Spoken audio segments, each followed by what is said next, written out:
Okay. అయితే madam మీరు TGPSC మాజీ మెంబర్ కాబట్టి నిరుద్యోగులు కూడా వన్ సైడ్గా ఆ రోజు బీఆర్ఎస్ని ఓడించుదామని బస్ యాత్రలు ఆ యాత్రలు ఈ యాత్రలు చేపట్టారు. సో అనుకుంది సాధించారు. నిజంగా అవినీతి అక్రమాలు అంటే నిరుద్యోగుల శాపం బీఆర్ఎస్ పార్టీకి తగిలింది అనుకోవచ్చు.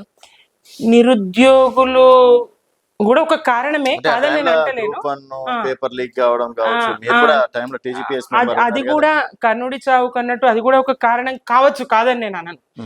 యాజ్ ఎ టీఎస్పీఎస్సీ మెంబర్ గా, మాజీ సభ్యురాలిగా అది కాదు అని నేను అన్నాను.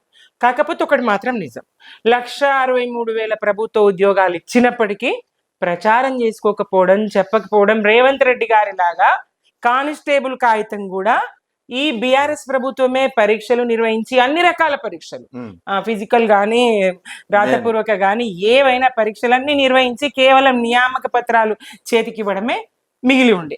ఆ నియామక పత్రాలు కూడా ముఖ్యమంత్రి గారి చేతుల మీదుగా ఇచ్చి ప్రచారం చేసుకునేది, ఫుల్ పేజ్ యాడ్లు వేసుకునేది మరి కాంగ్రెస్ ప్రభుత్వం.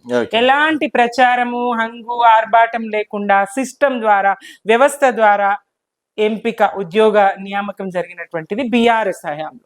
చెప్పుకోలేకపోయింది ఒక్క కారణం. రెండవ కారణము, ఈ కాంగ్రెస్ కుట్ర చేసింది. యువత చాలా పదునైనటువంటి, కదిలేది కదిలించేది, పెనునిద్ర వదిలించేది యువత. యువతరం గనక చాలా కవులు, యువతరం శిరమెత్తుతే నవతరం గళమిప్పుతే ఈ లోకమే మారిపోదా, ఈ చీకటే మాసిపోదా అని పాటలు మనం చూసినాం. చెరబండరాజు లాంటి వాళ్ళు రాసినటువంటివి. ఆ యువతరాన్ని తీసుకోవాలి, ఆ యువతరాన్ని పిడికిట బంధించాలనుకుని కాంగ్రెస్ ఏం చేసింది, వాళ్ళను అబద్ధాలతో, వాళ్ళకు ఇదే కోదండరాం సార్ లాంటి వాళ్ళను, ఆకునూరు మురళి లాంటి వాళ్ళను అశోక్ నగర్ పంపించి వాళ్ళకు విద్వేష పాఠాలు చెప్పించి, కుట్రలు చెప్పి వాళ్ళకి అన్ని అబద్ధాలు నూరిపోసి, మరి పేపర్ లీకేజీ లాంటి ఇష్యూస్ కి వాళ్ళే కారణమే. ఉద్యోగ నియామక ప్రక్రియ ఆలస్యం అయ్యేటట్టుగా అనేక కేసులు ఇస్తూ వాళ్ళే కారణమే. బస్ యాత్రలు వాళ్ళే వెంట ఉండి చేయిస్తూ, ఇట్లా వాళ్ళు అడుగడుగున అడ్డుదలుగుతూ ప్రక్రియ వేగవంతం కాకుండా వాళ్ళలో నిరాశను పెంచి నింపి, అది కూడా ఒక కారణమే. ఓకే. సో అంటే ఆ టైంలో నిజంగా అవినీతి ఏం జరగలేదు? అవినీతి జరగలేదు.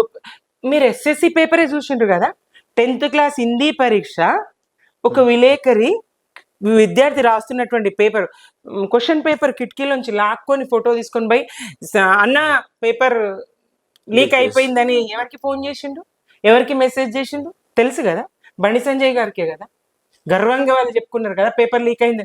10th క్లాస్ పేపర్ కూడా లీక్ అయిందని లీక్ చేపించి ప్రచారం చేసుకొని లబ్ధి పొందాలనే కాలం నాటిది. దీని వెనుక కుట్రలు ఉన్నాయి.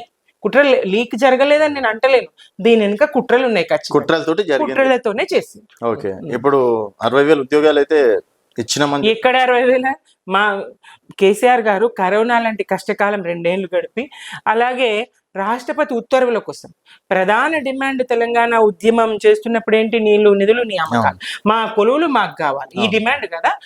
మన కొలువులు మనకే, తెలంగాణ బిడ్డల కొలువులు తెలంగాణ బిడ్డలకే దక్కాలని ఆయన రాష్ట్రపతి ఉత్తర్వుల కోసం 2 సంవత్సరాలు ఢిల్లీకి కాళ్లకు బలపం కట్టుకొని తిరిగి రాష్ట్రపతి గారి దగ్గరికి ఆ ఉత్తర్వులు తీసుకొచ్చి 95% మన కొలువులు మనకి. ఇట్లాంటి పరిస్థితి కదా తీసుకొచ్చిండ్రు. మరి దాంతో కొంత ఆలస్యం. Group 1, Group 2, Group 3, Group 4 దేశంలో ఎక్కడ లేని విధంగా ఏకకాలంలో నోటిఫికేషన్లు ఇవ్వగలిగినాం కదా. ఎన్ని నోటిఫికేషన్లు! ఉద్యోగనామ సంవత్సరం అని చెప్పిన నేను అది. వీటన్నిటికీ అడ్డు తగులుతూ కాంగ్రెస్ ఉద్యోగ నియామక ప్రక్రియ వేగవంతం చేయండి, ఈ ఆలస్యాన్ని, కరోనా 2 సంవత్సరాల కాలాన్ని, అలాగే రాష్ట్రపతి ఉత్తర్వుల కోసం ఆగిన 2 సంవత్సరాల కాలాన్ని, ఆ నష్టాన్ని పూరించే విధంగా వేగవంతం చేయండి ప్రక్రియ అని కేసీఆర్ గారు అడ్డు తగులుతూ కాంగ్రెస్ నాడు మేము ఇచ్చినటువంటి నోటిఫికేషన్లను, ఇప్పుడు మేము రాయించిన రాత పరీక్షలు, మేము ఇచ్చిన నోటిఫికేషన్లు అన్నింటికి ఇప్పుడు నియామక పత్రాలు ఇచ్చి మేము ఇచ్చినామనే ప్రచారం తప్ప ఏమీ లేదు. సిస్టమ్ ద్వారా వదిలేసి ఒక్కటన్నా చేసిండా? బీఆర్ఎస్ నియామకం చేసినట్టుగా మరి రేవంత్ రెడ్డి గారు ఒక్క నియామకం అన్న చేసిండ్రా? బయట ప్రపంచానికే తెలియదు కదా. 1000కి పైగా గురుకులాల్లో ఉపాధ్యాయుల నియామకం జరిగింది. ప్రచారం జరిగిందా? ఒక డిఎస్సి వేయలేడు, ఒక డిఎస్సి వేయలేడు.